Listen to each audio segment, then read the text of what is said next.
And you know what? That's actually the right way to do it, because what happens with me is like there's this like old veteran that's super cool and strong and powerful, and then he dies in like the first fight. The next show we're gonna be talking about is Katainaka no Ossan Kensei ni Naru. From old country bumpkin to master swordsman. So this one is done by two studios, Hayabusa Film, which did Hitoro Bochi no Isekai Kuriaka, which I watched last year, which I thought was really good. It was a fun one, at least. And then the other one, who is, I believe I recognize that one, Passion. Yes. I know I've heard and seen stuff from them. Yes. But... Spice and Wolf, the remake at least. Oh, yeah. Meiriko-san, that, ooh, I need to get back to that. Yeah, because they've been around for a little while. Citrus. Oh. God. Oh, the Rokono Yusha. Rokono Yusha. Wow. Okay. That they also did really Higurashi remake. The Higurashi Oh, did they? remake. Okay. That's Yes. why. Yeah, that's why. Yeah, okay. Oh, and the Miriko-chan. Yes. I remember that one too. It was good. So Another one I this one is Beryl Gardinant, a self-proclaimed humble old man, is a sword instructor at his dojo in a rural backwater village. In his younger years, he dreamed of glory as a master swordsman, but those days are long behind him. Out of the blue, he receives a visit from a famous former pupil who brings him world-shattering news. He's been appointed as the special instructor for the Knights of the Liberian Order. With his life now turned upside down, Beryl travels to the capital and reunites with some of his former students, elite knights, an ace wizard, and even an adventurer who attained the highest guild rank possible.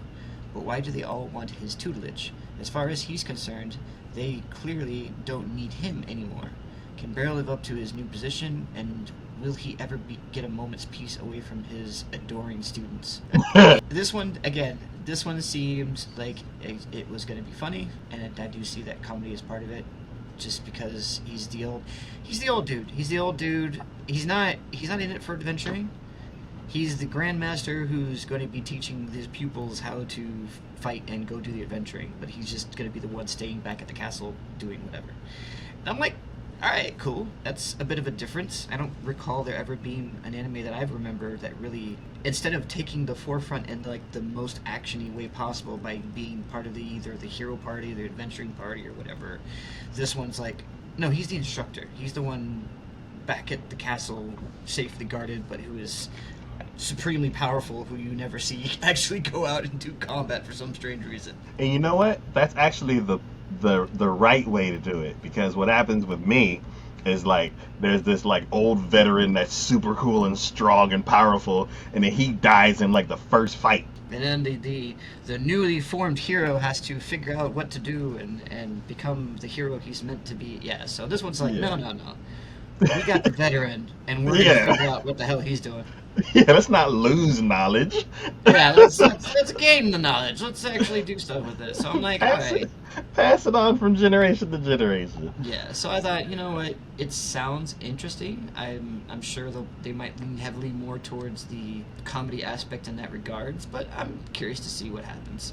Okay. Yeah, that actually sounds interesting, and I like the different approach to it, like having like the veterans like stay behind and like pass on knowledge and stuff. Because usually it's always like it always makes it feel hopeless, where it's like, yeah, everyone's dead. What do I do?